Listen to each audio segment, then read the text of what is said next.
from the homework. And then we'll get into our current stuff. So any questions from 1.2 homework? Yes.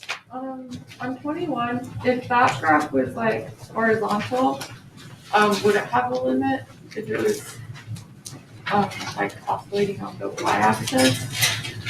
Well, if it was horizontal, then it wouldn't be a function. Oh, no. That's where the problem would come in. All right. Yes, you're right. It would be oscillating on the y-axis. That's right. Okay. But it also wouldn't be a function, so we wouldn't be talking about it. Okay. But you're correct. If it went that way, it would be. Okay. Yes. When we're writing the limit of f of x equals, do we write the y limit or the x limit? So it's the y value because it's x approaching. X. Yeah. So if we're gonna see something like this, whatever we're talking about, limit as x approaches 3 of f of x. So this is the x value. Okay. So then the answer, let's say it's 7, whatever we're looking at here. Then that means at an x value of 3, it's approaching a y value of 7. So it is that y value you're approaching. That makes sense. The difference between the actual value, so 2 days ago we did the actual value. Put an x in, get that out. We're talking about a continuous piece at that point. Okay? To now limit, it could be approaching something that is not the actual value. That's the difference. Does that make sense? So if I went, I don't know, make something up here. The limit I'm approaching here, here, here, all the way along is the actual value. Not here. This is still the limit value. That's the actual value.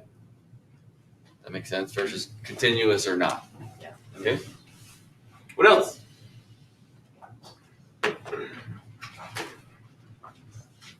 That's okay. All right. Now, what we did last time, we looked at limits numerically and graphically. So let's see, now we're in 1.3. Limits analytically.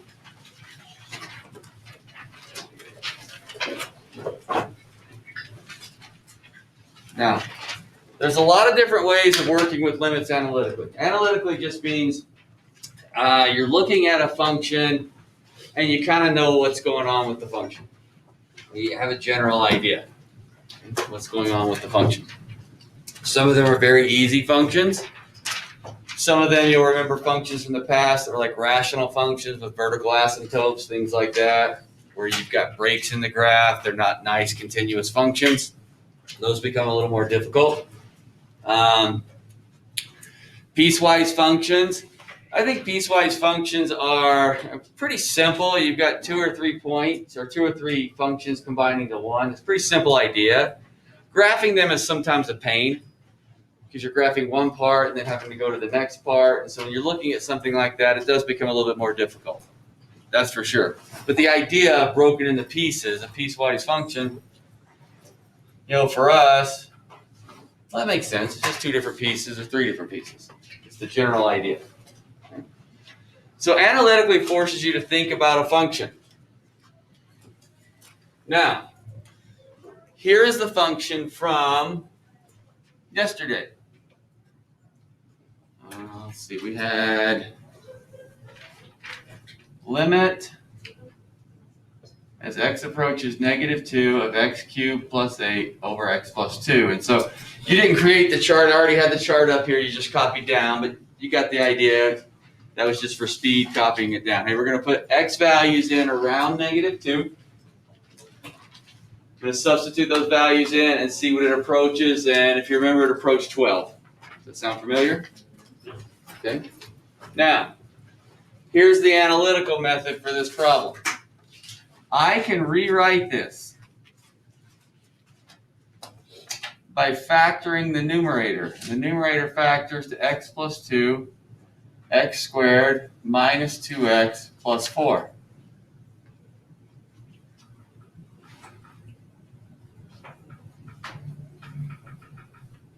Now what I factored there was a sum of cubes. Now, how many of you remember the exact formula for a sum of cubes? It's tough to remember, but you remember doing it, right? Yeah. Yeah, y'all remember doing it, sum or difference of cubes. Yeah, you forget that formula because you don't use it very much, right? So if I did not remember the sum of cubes formula to factor that and try to analytically break this thing down, I would be doing numerically, which is the chart we did, or I'd look at it on a graph. So you've got to have some kind of combination of the three. Analytical method is the fastest method. I mean, graphing's pretty good, but you got to be given the picture. If you have to go create the graph, that takes longer. Okay? So analytical is the fastest method, but it's not the only method. Okay? So I wouldn't have expected you to do a sum of cubes formula, break this thing down. I would have expected you to look at a numeric, look at some decimals close, or look at a graph. Okay? But watch what happens when this is broke down. You should remember from the past, when you have a rational function, if part cancels, it cancels, right? Does that make sense there? Okay. Well, now you're left with this. Limit as x approaches -2 of x squared minus 2x plus 4. Now when I substitute -2 in, I will get 4 plus 4 plus 4, 12. That's so much. Whoa. That's insane. Now that's so much easier if you remember the sum of cubes, right? So yeah, it's easier, but it's really not necessarily easier. It depends on what you remember. Some things you remember factor really easy, pretty simple, right?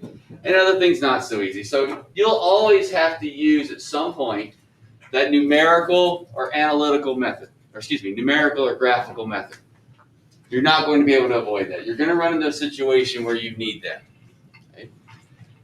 So we're just going to talk about the analytical today, but realize you ever run into a situation where you're unsure of something on an analytical method, well, you can go back to the others. There's nothing wrong with that. Wouldn't be anything wrong with it on this problem. Now, new piece for calculus, and we're going to talk more about this tomorrow. You remember when things cancel. When you're looking at, so forget the limit part. You remember having a rational function and things cancel, right? Sometimes they did, sometimes they didn't, right? Okay. So this meant the domain was x can't be -2. Everybody agree? Yes. This still means the domain x can't be -2. Okay. When it cancels, this means it creates a hole in the graph. Now what you probably remember from a rational function is whatever the domain restrictions were, those are the vertical asymptotes. Does that sound familiar? The new piece coming in this year is if it actually cancels, it's a hole, not a vertical asymptote. So that's why yesterday when you saw me just sketch a rough sketch of the graph, I sketched a parabola opening up with a hole at -212. I knew there was a hole because I knew it canceled. I knew what I was left with was a quadratic. Now I could have gotten my calculator out and graphed this original function. It would show me that same thing. Okay? But that's how I quickly went to that parabola because I knew it was going to be one. I mean, you know this is a parabola. You might not know exactly where it is on the grid, but you know that's a parabola opening up. That's not new. So you got a lot of familiar things there. Okay? The only thing that should be unfamiliar there for you right now is the fact that that creates a hole. Factoring a sum of cubes, you might not remember it, but you know you did it. That's not unfamiliar. You know what that looks like. Okay? So that's not unfamiliar. Something canceling is not unfamiliar. What it means, the whole, well, that is. Okay? The fact it cancels not. Now look at what you're left with. Now I'll substitute -2 in. That gives me 4 plus 4 plus 4 is 12. So this means we're really talking about a y value at 12 when x is -2. Does that mean that point exists there? No, because that was still a domain restriction. But the limit exists. Okay? The limit exists. So again, I don't remember the exact picture I have. It's something like this. And so there is that negative 212 point right there at that hole. That's what we had. I mean, I'm sure that's not the exact parabola, but I know it looks something like that, right? Opening up. So those old kind of general ideas of a graph that you learned last year, the year before, those are still at play, okay? I don't need to know exactly where this is at the moment, but I know what it looks like. It's a parabola opening up. That's not a big deal. Does that make sense to everyone? Now this one's posing a little bit of a problem to me because it has a domain restriction. When they do not pose a domain restriction, such as the limit as x approaches 3 of 2x minus 1, they get even easier. Now you should remember 2x minus 1 as being a linear function. Looks like a line. If anything, you remember there's no domain restriction there because there's no division and there's no radical. Pretty simple, right? That means this thing's continuous all the way through. So when I substitute a 3 in, I get 5. There's my limit value. Now you're doing what you did 2 days ago. Because it's actually a point on the graph, right? So if I had limit as x approaches 2, 3x minus 5 over x plus 3. Now, does that graph, this rational function, does that have a domain restriction? Yes. Is the domain restriction 2? No. So you don't care. The domain restriction is negative 3, right? So this thing is discontinuous at negative 3, but it's absolutely continuous at 2. So I can substitute a 2 in. 6 minus 5 is 1. 2 plus 3 is 5, 1/5. Here's my limit value. So for the limit value, like a point does exist at 1/5 though, doesn't it? Yes, in this case it does. So the limit can have a point there or it cannot have a point there. Right. Okay. Limit's what you're approaching. So again, kind of visualize the graphs we had yesterday. Let's make something up here. Okay. So I'm going to put an L. Those are the two limit values. But the value of the function is different than the limit value here. Same here. Continuous at that point, not continuous. Okay. Yeah. So again, continuous at 2. No problem there. Not continuous at negative 2. There's still a limit exists.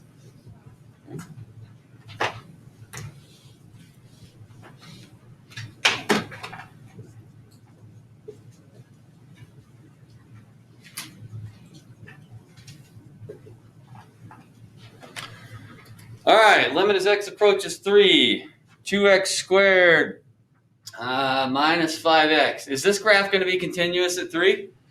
Yes. So just put 3 in. Let's see what we have. 9, 18 minus 15, 3. So you're combining two thoughts the last 2 days. I know I can put a value in for x when it's continuous. When I can't, I've got to think about what's going on. That's the difference. Okay. Both of them are just having a limit sitting in front of it. All right, well, let's piss you off a little bit.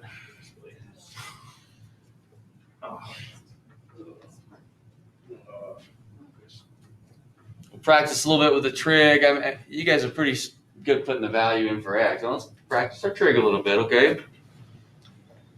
So I'm going to put a 0 in for cosine. Now, first off, if anything about cosine, you remember that it's a continuous function. It's that cosine wave, right? If you can just visualize that, you know there's no problems with it. There's no vertical asymptotes in it. That means there's no problems. Okay? So even if you struggle with what the cosine of 0 is or remembering that, you still know it's continuous. Just kind of visualize that graph. You don't need to know all the specifics. Well, the cosine of 0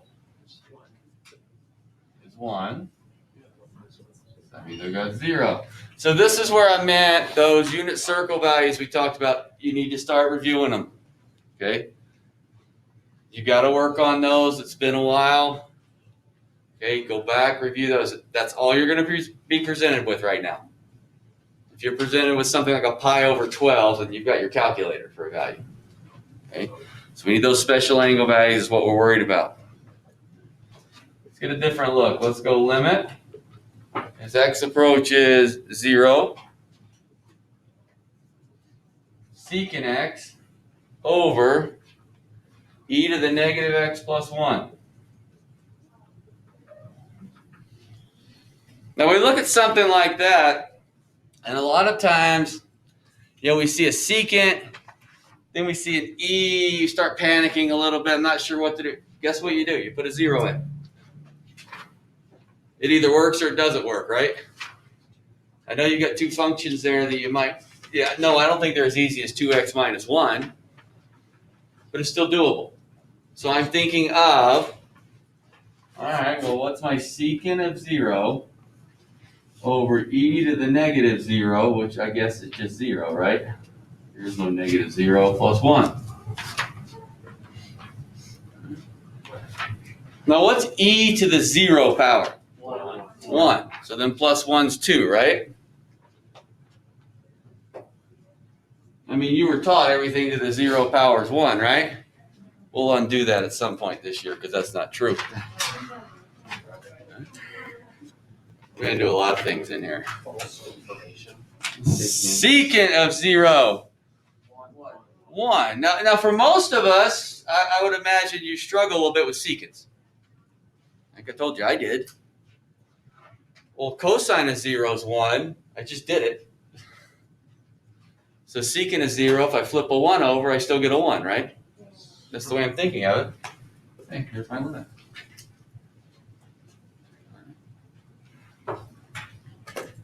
Okay there? Yeah. All right. So I want you to look at these 3 problems.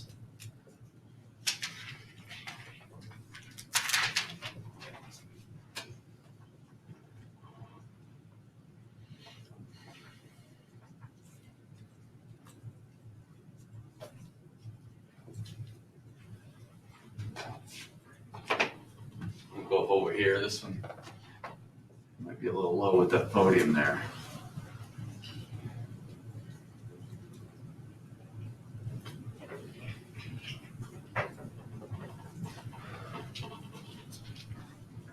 Let's go.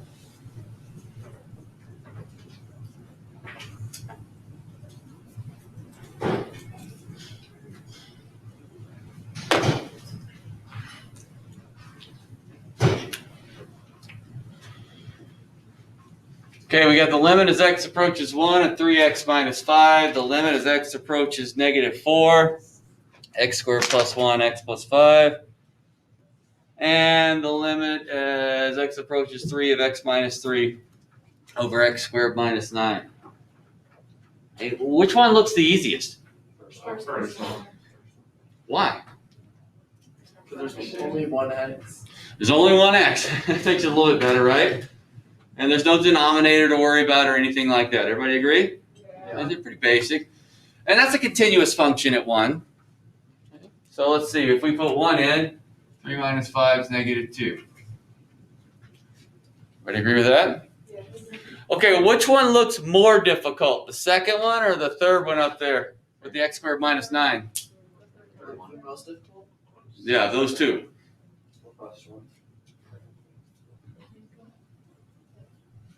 Now let's think of it this way.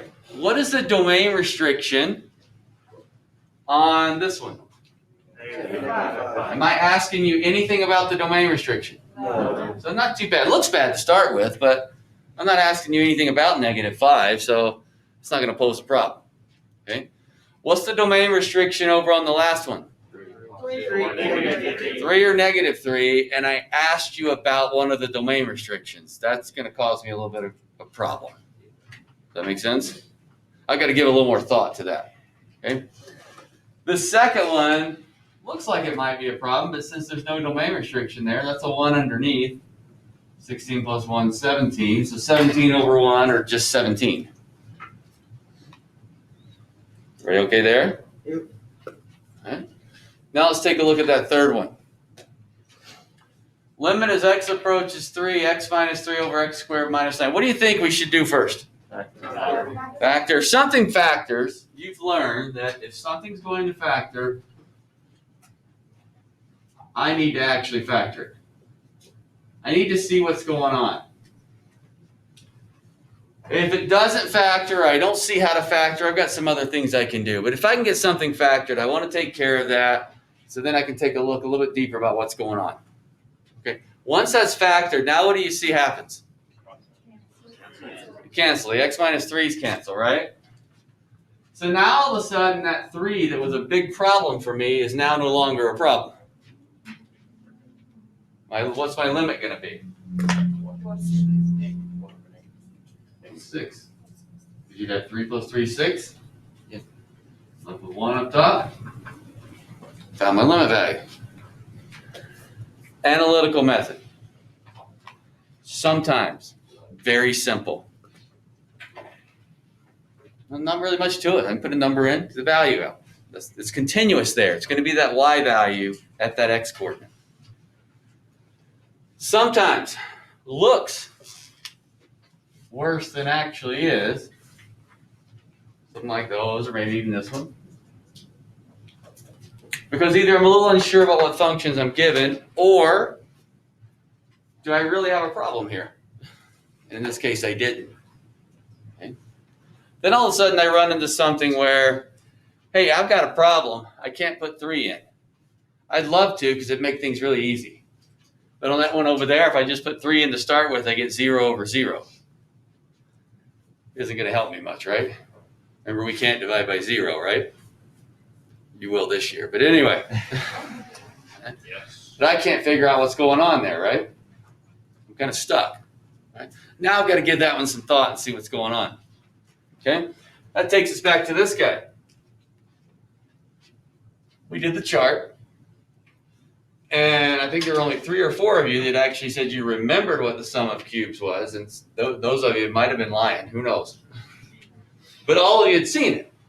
I know you've seen it. I know you know what it is. You might not remember the formula.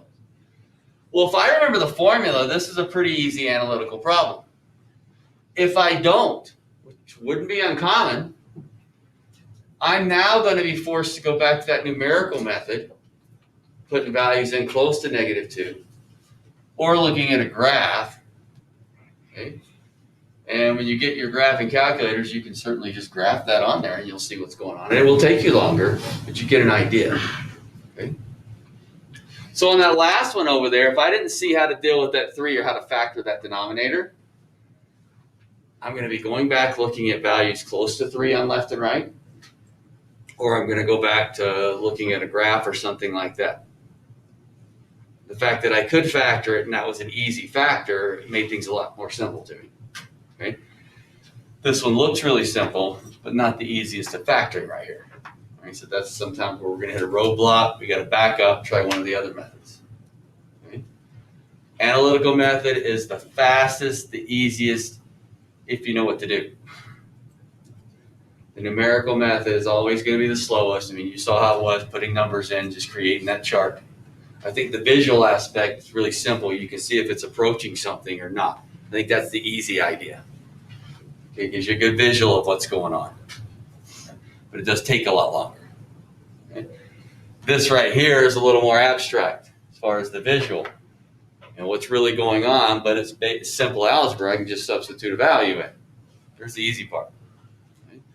So this is saying that it's continuous at 3, 5. Whatever that graph looks like, it's going right through 3, 5. Whatever this graph looks like, it's going right through 2, 1/5.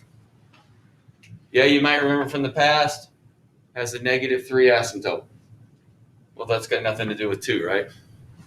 It's still going through the point 2, 1/5. Not a big deal there. Your past, basic parabola, opening up, it's going to go through the point 3, 3. It's continuous. Your past, you may remember what this looks like, upside down cosine shifted up 1. You have no clue what this looks like. And that's fine. But what you do know is Hey, you might not know what this looks like, but I know it goes through the point 0, 1/2. There's the intuitive part I know about the graph. I know it's going to go through that point. Okay. I get all the way to the last one. New today, and we'll talk more about it tomorrow and the next day. Brand new today was if it cancels, it's a hole, right? What you would have seen in the past is this thing would have a vertical asymptote at 3 and -3. That should sound familiar. But now you realize if it cancels, it's actually got a hole there. Okay. So does this graph go through the point 3, 1, 6? No, it just skips over it, right? But the limit exists because it's coming together at that hole. That's the idea. That makes sense to everyone? Okay, here's your homework.